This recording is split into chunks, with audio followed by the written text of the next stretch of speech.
It's froggy. Yeah, it's foggy this morning. 100% humidity, all pretty much most of the night. It is very wet. Let's walk over here and touch something. It's very wet, so milo harvesting has come to a stop. Almost, might as well have rained. Walk over here to the bin. And it's just wet. I mean, it's not like rain wet, but you can, there's moisture, you know. Reason that's a problem, different crops are different. Your wheat crops during the summer, the wheat crop, when it's ready, it's grass basically. Wheat is grass. It's a stalk, and then there's the seeds at the top, and they're exposed to the air, okay? So when it's moist and wet and damp, those seeds absorb all that moisture. Milo is the same way. Milo, sorghum, milo is the same way. All the seeds out there, they're like little bitty red BBs, okay? It's cattle feed. And they're exposed to the weather, whatever the humidity and things like that. So right now, with it really 100% humidity and foggy and wet, I mean, you can just feel the moisture in here. It's not rain, but there, you know, it's that dampness. Those seeds have absorbed that, and they need to dry out. So Kirk is in every year on wheat and on milo, he gets in this fever. Oh, we got to hurry up and get this stuff harvested. We got to hurry up and get it harvested because the weather's coming in. Weather's coming in. Well, why that is once those seeds, the way they're designed, the way God designed seeds, milo and wheat and things like that, a lot of different, not corn so much. Corn falls differently, but it once it gets ripe, the wind shakes the stalks around, you know, and they start beating up against each other. Let's say, okay, I've got my left hand holding the camera, so I'm going to use my head. So my head is one stalk of wheat or milo or whatever, and here's another one, and the wind gets to blowing and they get to bumping into each other, okay, and the seeds fall to the ground where they need to be to grow for the next year, okay, naturally. Okay, we as farmers, or we as humans, we gather those seeds to eat them.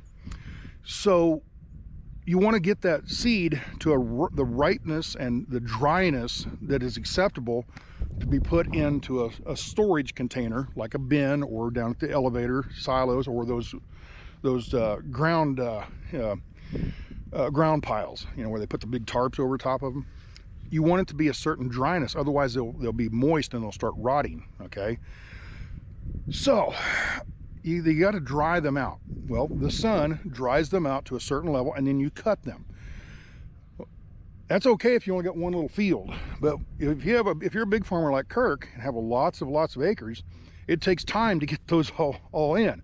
So, you know, over a period of 2 to 3 weeks trying to get all these crops in, it's going to rain, it's going to fog, it's going to, you know, the weather's not going to cooperate. So that's where we're at right now.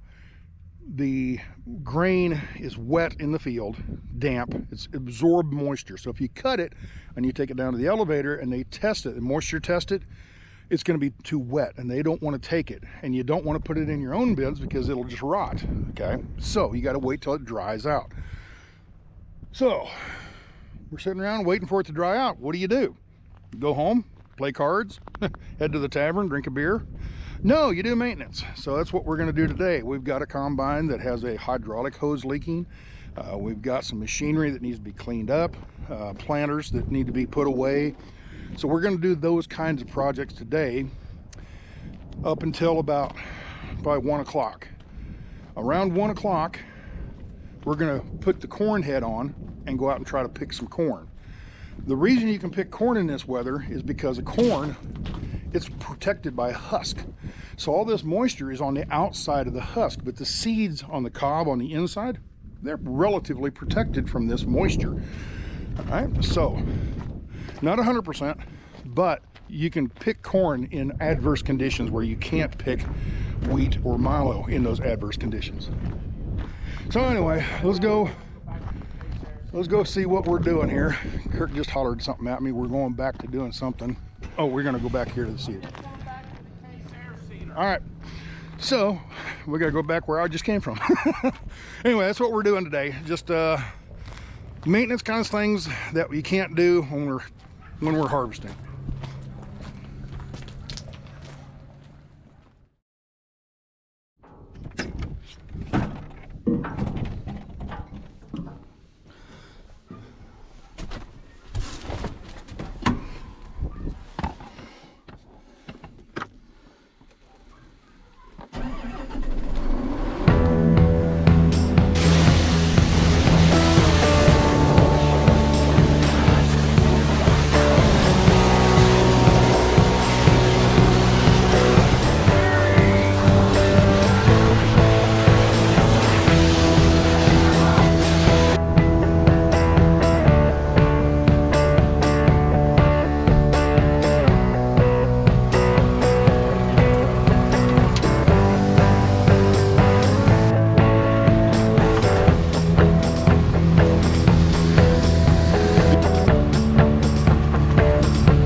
Here's a hose that's been leaking right up here.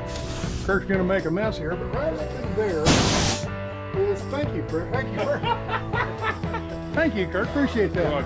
Anyway, this hose right here was leaking yesterday, and we got to look right up here on that clamp. There's a little wear hole. There's an abrasion. Yesterday, Kurt's brother Terry was on his way up from down south, and Kurt calls him and says, "Hey, run up to Nebraska and pick this hose up." We found one up there in Nebraska. So Terry goes up and picks it up. When he shows up, what did you tell Kurt? I said, wait till he gets the shipping costs for that deal. Yeah. So anyway, brothers picking on each other. But anyway, that's what we got to do. He's kind of cleaning that up with the air hose right now, and we're going to take that hose off and replace it with this new hose. I wouldn't doubt that's a $500 hose. I mean, nothing on this machinery is cheap. Nothing.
She is.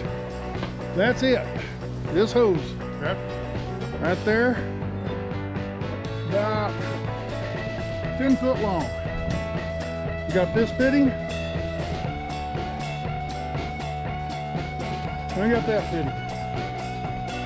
That's it. What did I say when we started doing this? I said it's probably going to be about a $300 hose. There ain't nothing cheap on these. 580. 580 bucks for this stinking hose. Unbelievable.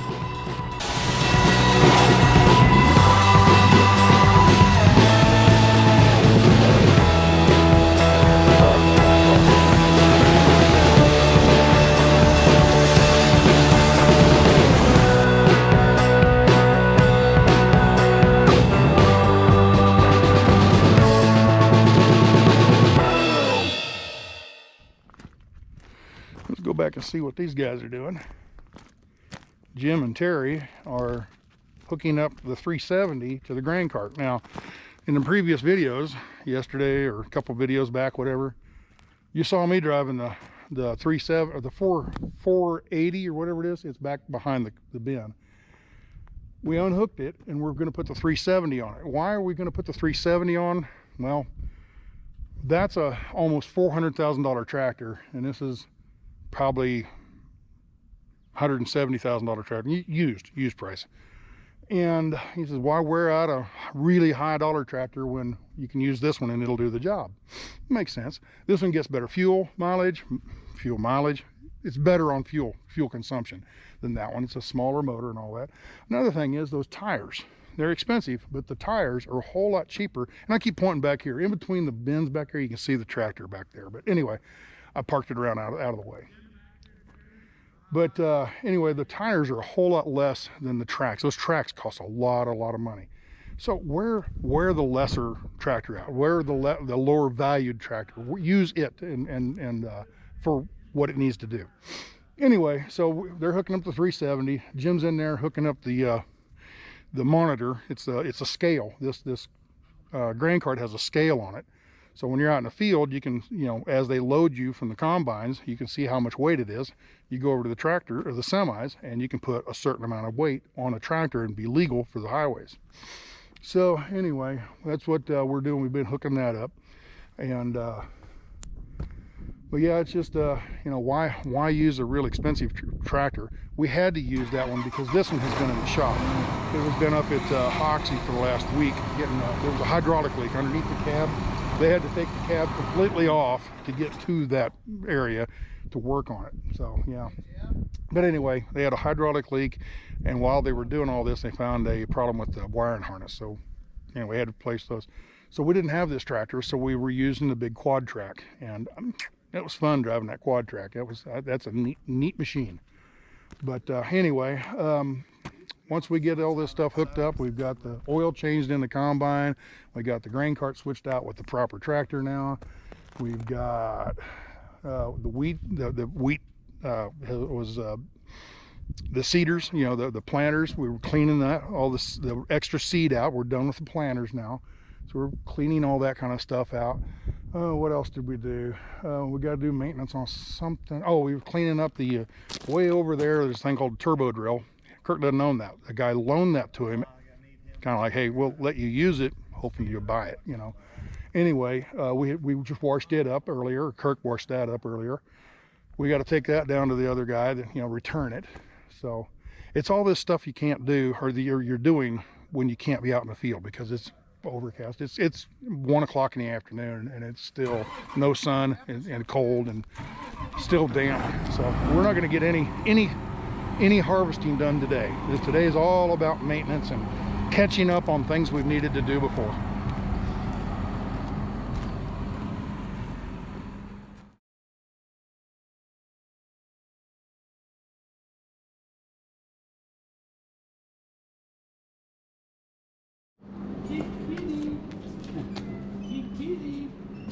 Don't let him get you, cat. Don't let him get you. Okay. Don't let him get you. Kitty. Kiki, don't let him get you, cat. Get it. Attack it. Attack. Come here, you worthless attack cat. Come here, Kiki. Kiki. Kiki. What is that thing? What is that? What is that? Bite it. Bite it. Get it. Huh? Yeah, you better get it, Kitty. Better get it, old kitty. Better get it, old me old cat. Me old cat. Yeah, I feel good, don't it? Huh? I feel good.